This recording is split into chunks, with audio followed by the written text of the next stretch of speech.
Hi, welcome back to Hannity. Joining us now with more reaction to this explosive new document that Fox News obtained just a couple hours ago regarding James Comey's exoneration statement about the Clinton server investigation. He's the author of the best-selling book, Vengeance, former Speaker of the House, Fox News contributor Newt Gingrich. Okay, this is May, Mr. Speaker. He hadn't interviewed Hillary Clinton or at least 17 others, key to the investigation. The fix is in. I don't know any other way to interpret it if you're writing an exoneration before an investigation. Look, I think this is unbelievable. If you and I had sat down, and obviously very pro-Trump, but if we'd both sat down and said 2 years ago, let's write a story in which the head of the FBI consciously sets out to protect Hillary Clinton, no matter how guilty she is, consciously sets out to protect her staff, no matter how guilty they are, sets up everything so that even his statements in public will exonerate her. We couldn't have made this up. If it's now clear, first of all, that if Comey and the FBI had done their job early enough, that you probably would have had Bernie Sanders as the nominee, because Hillary couldn't have survived the obvious news about how guilty she and her staff were. When you talk about the Clintons, the fix was in there, too, we now know. We know the fix was in. So here's my point.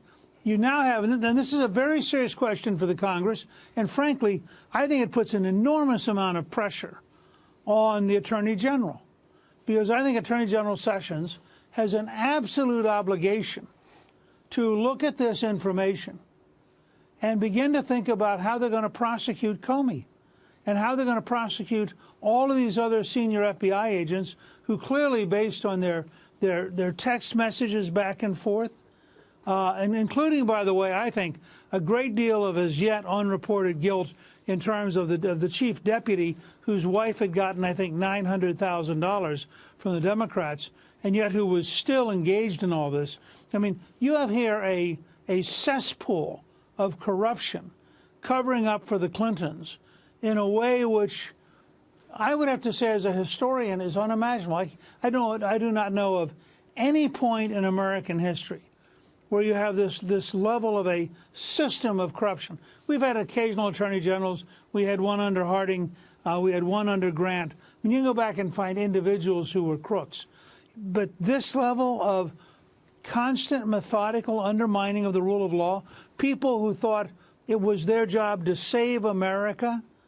I mean, you have this when you're talking about law enforcement officials who decide they will impose their version on the American people, you're talking about something very scary and something which totally undermines the American system. Mr. Speaker, I want to get into the specifics of this. This is very profound because on a level far deeper than Watergate ever was here, there is corruption at the highest levels. This is no longer paranoia. It's provable fact that the fix was in here. You have James Comey. Then you have the pro-Hillary, anti-Trump Peter Strzok, and then his girlfriend, Lisa Page. Yeah, they're the ones that are going to save America with what they're doing. But this exoneration of Hillary Clinton, when you take out the word likely foreign actors were able to access her email account to cover up a foreign, a national security breach in this country. Then when you take the actual legal language, gross negligence, and you remove that and put in, and you try to be cute and put in extreme carelessness, I don't even know what to say. I mean, there's nothing. Wouldn't you define this as obstruction? Sorry. Look, at every level, this is undermining our system of justice. It is violating the law. It's very likely all of these people will end up going to jail. But imagine that the reverse had happened. Imagine that they had allowed the law to follow its natural course. Imagine that you'd gotten a report last summer, or the summer of 2016, by Director Comey saying, well, you know, it's likely that foreign agents did get to her accounts because of the way she'd handled them and the way she'd broken the rules. It is clear that she was guilty of gross negligence, which, in fact, is a technical term meaning that she had broken the law. And if he had said, therefore, I am recommending that she be prosecuted, I mean, you would have blown the whole campaign wide open at that point. You probably would have had Trump winning with 55 or 60% of the vote. You'd have had a shattering of the Democratic Party. All of this is I mean, I literally, and I'll challenge anybody in our audience to find me a case where you have this kind of methodical corruption, this violation of the rule of law at this level of bureaucracy. Not the political appointees at the very top, but people who have spent their career who are sworn to uphold the law.